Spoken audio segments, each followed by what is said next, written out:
নামে কোনো সংগঠন তো নাই। নিষিদ্ধ কার্যক্রম নিষিদ্ধ। হ্যাঁ, সতর্ক থাকতে হয়।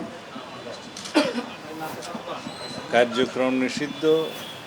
যে মাফিয়া বাহিনী আওয়ামী লীগের কিছু অপতৎপরতা লক্ষ্য করা যাচ্ছে।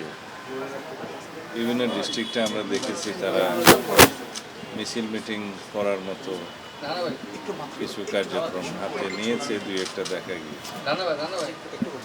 তাতে করে আমাদের মনে হয়েছে তারা হয়তো একটা অস্থিরতা সৃষ্টির পায়তারা করলেও করতে পারে। এই বিবেচনায় আমরা আমাদের সমস্ত বাহিনীগুলোকে সতর্ক থাকার জন্য নির্দেশনা দিয়েছি, যা সবসময় থাকে।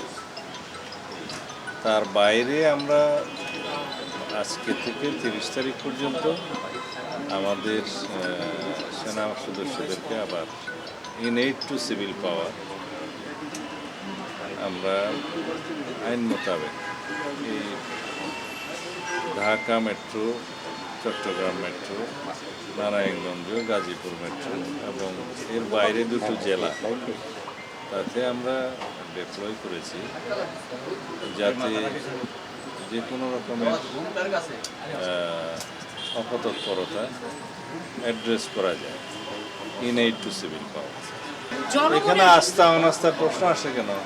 আমাদের পুলিশ বাহিনী যে সমস্ত কৃতিত্বপূর্ণ কার্যকলাপ করেছে, অ্যাচিভমেন্ট আছে, সবগুলো যেন আমরা পুরস্কৃত করেছি। দুই একটা জায়গায় যেখানে একটু শৃঙ্খলাপন্থী কর্মকাণ্ড করেছে তাদেরকে আমরা পানিশ করেছি। এখানে আস্থাহীনতার তো কোনো বিষয় নেই। আমরা সবসময় প্রয়োজনীয় ক্ষেত্রে ইন এইড টু সিভিল পাওয়ার মাঝে মধ্যে বিজিবিকে আনি, মাঝে মধ্যে সেনা সদস্যদেরকে আমরা নিয়োগ করি। এটা ইটস রুটিন ওয়ার্ক।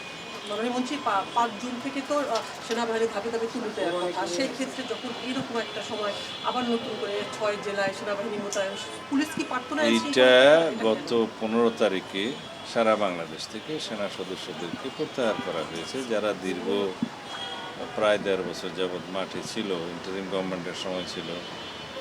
কিন্তু আমরা নির্বাচিত সরকার আসার পরে আমরা যত শীঘ্র সম্ভব তাদেরকে মাঠ থেকে প্রত্যাহার করেছি, প্রত্যাহার করা হয়েছে। কিন্তু এখন যেটা আমরা কয়েকটা জায়গায় ডিপ্লয় করতে যাচ্ছি সেটার সাথে ওই পরিস্থিতির কোনো মিল নাই। এটা in aid to civil power. Sir, কি পুলিশকে সহযোগিতা করবে? হ্যাঁ, ইন এইড টু সিভিল পাওয়ার। না না, আমরা মনে করেছি কোন কোন জায়গায় তাদের অপতৎপরতা বৃদ্ধি পেয়েছে, আমাদের ইন্টেলিজেন্স রিপোর্টের ভিত্তিতে আমরা সেটা করছি। এটা শুধু নয়, আরও কিছু বিষয় আছে, আমি এখানে এগুলো ফাঁস করতে চাই না। দেশে অস্থিরতা সৃষ্টির জন্য কিছু কিছু মহল, কোনো মহল অপতৎপরতায় লিপ্ত আছে। তো সেই জন্য আমরা অ্যালার্ট থাকার অংশ হিসেবে আমরা নিয়েছি। নারায়ণগঞ্জ 3 আসনের এমপির একজন ছেলেকে মানে নিয়ে আসা হয়েছিল, জিজ্ঞাসাবাদ করে মুসলেখা দিয়ে আবার ছেড়ে দেওয়া হয়েছে। আসলে মেসেজটা কি? তাকে কি অভিযোগ আনা হয়েছিল? পুলিশ ছেড়েই বা দিল কেন? আসলে নারায়ণগঞ্জ 3 আসনের এমপির ছেলের কি কোনো বিশেষ অধিকার আছে? আইনের চোখে সবাই সমান। পুলিশের কাছে বিভিন্ন রকম অভিযোগ ছিল তার বিরুদ্ধে, সেগুলোর জন্য জিজ্ঞাসাবাদের জন্য তাকে তারা নিয়ে এসছে, জিজ্ঞাসাবাদ করেছে এবং প্রয়োজন মনে করেছে তার কাছ থেকে মুসলেখা নেওয়ার, প্রয়োজন নিয়ে মুসলেখা নিয়ে ছেড়ে দিয়েছে। স্যার, পূজা উদযাপন পরিষদের নেতৃবৃন্দ এসেছিলেন, এখানে কি কোনো একটি মেয়ের একটি ছবি ভাইরাল হচ্ছে স্যার, ওই যে তারা একটি আলাদা প্রদেশ চাচ্ছে, এটা নিয়ে কোনো আলোচনা হচ্ছে? না না, আমাদের পূজা উদযাপন পরিষদের নেতৃবৃন্দ আমার সাথে সাক্ষাতের জন্য বেশ অনেক দিন আগেই তারা সময় চেয়েছে। আমি এতদিন সময় দিতে পারিনি, আজকে সময় দিয়েছি। তাদের অনেক বিষয়ে কথা আছে। আমাদের দেশের যারা হিন্দু ভাই বোন তাদের পক্ষে তাদের অনেক দাবি দেওয়া আছে বিভিন্ন বিষয়ে, সেগুলো নিয়ে তারা কথা বলেছে। আমরা সহযোগিতা চেয়েছি, আমাদের যেন সাম্প্রদায়িক সম্প্রীতি বহাল থাকে, আমরা যেন সবাই ঐক্যবদ্ধ থাকি, সেভাবে যেন সবাই কাজ করে। তার মধ্যে প্রসঙ্গক্রমে একজন ভদ্রমহিলা যিনি আলাদা প্রদেশ চেয়েছে বললেন, সেই প্রসঙ্গটাও এসছে। আমি বলেছি হয়তো তার স্লিপ অফ টাং হতে পারে, তাকে যেন সে মেসেজটা দেওয়া হয়। হয়তো অনেকে অনেক সময় বক্তৃতা দেওয়ার সময় অতি উৎসাহে অনেক কিছু বলে ফেলে।